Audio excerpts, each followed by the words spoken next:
સુરતમાં કોંગ્રેસ રત્ન કલાકારની પડખે આવી છે। સુરતથી આ સમાચાર મળી રહ્યા છે। સુરતમાં કોંગ્રેસ રત્ન કલાકારોની પડખે આવી છે। કોંગ્રેસ દ્વારા પોસ્ટર સાથે ધરણા કરવામાં આવ્યા છે। તો સુરતથી આ સમાચાર મળી રહ્યા છે। મંદીના કપરા સમયમાં અમે તમારી સાથે છીએ। જીવન અમૂલ્ય છે, આત્મહત્યા કોઈ ઉકેલ નથી તેવું નિવેદન આપ્યું છે। તો બેનરો લઈ કોંગ્રેસે દેખાવો કર્યા છે।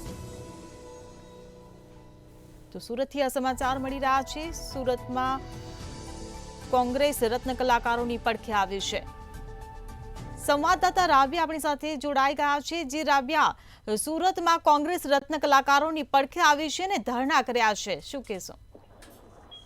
સુરત શહેરમાં આપણે જાણીએ છીએ કે સુરત શહેર જે છે ડાયમંડ સિટીથી ઓળખાતું હોય છે, પરંતુ જે હીરાનગરી સુરત શહેર ખાતે આવી છે ત્યાં અત્યારે મંદીનો માહોલ હોવાને લઈને કેટલાક રત્ન કલાકારોના આત્મહત્યા કરવાની જે ઘટનાઓ સામે આવતા હોય છે એને લઈને જે કોંગ્રેસ સમિતિ દ્વારા જે છે આજે કેટલાક પોસ્ટરો લઈને વરાછા વિસ્તાર ખાતે રત્ન કલાકારોની વચ્ચે એકઠા કરવામાં આવ્યા હતા। સુરત શહેર કોંગ્રેસ સમિતિ જે છે રત્ન કલાકારોના પડખે જઈને ઊભી હતી, ત્યારે રત્ન કલાકારોનું હિત સર્વોપરી હોવાનું કોંગ્રેસે તેમને કહ્યું હતું। તો મંદીના કપરા સમયમાં અમે તમારી સાથે છીએ, કોંગ્રેસ દ્વારા પોસ્ટર સાથે વરાછા વિસ્તાર જ્યાં હીરા બજાર આવેલું છે ત્યાં ધરણા પણ કરવામાં આવ્યા હતા।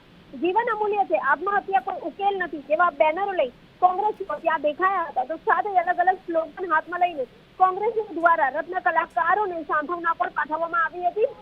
જ્યાં મંદીનો માહોલ છે ત્યાં કેટલાક રત્ન કલાકારો ક્યાં તો વ્યવસાય બદલવા મજબૂર બની જતા હોય છે, ક્યાં તો એ રત્ન કલાકારો જે છે હત્યા કરવા તરફ પ્રેરિત થતા હોય છે, ત્યારે તેના પરિવારો જે છે એ નિરાધાર થઈ જતા હોય છે। આ તમામની ફરિયાદો કોંગ્રેસને મળતા કોંગ્રેસ સમિતિ દ્વારા જે છે આ રીતના બેનરો લઈને ત્યાં ધરણા કરવામાં આવ્યા હતા। જી રાવ્યા, સમગ્ર માહિતી બદલ આભાર। તો સુરતમાં કોંગ્રેસ રત્ન કલાકારોની પડખે આવી છે। બેનરો લઈને કોંગ્રેસે દેખાવો કર્યા છે।